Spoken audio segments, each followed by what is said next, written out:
Bakit maraming galit sa akin? Pastor, mga miyembro, sinusumpa ako, pinapakulam ako, dinidimanda ako. Bakit? May ginawa ba akong masama? Wala akong isang Pilipinong ginawa ng masama.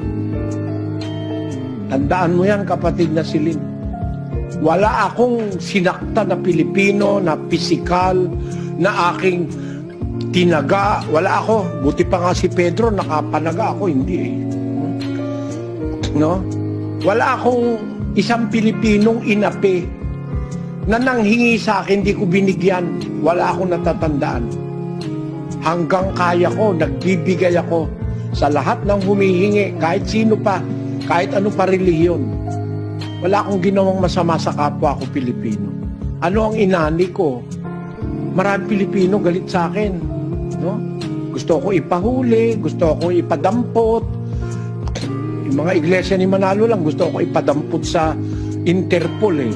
Hindi lang sila nagwagi eh. Eh bakit ganon? Gumawa ba ako ng masama sa kanila? Hindi.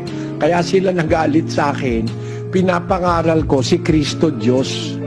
Tanungin mo sila kung may ginawa akong masama sa kahit kaninong iglesia ni Manalo.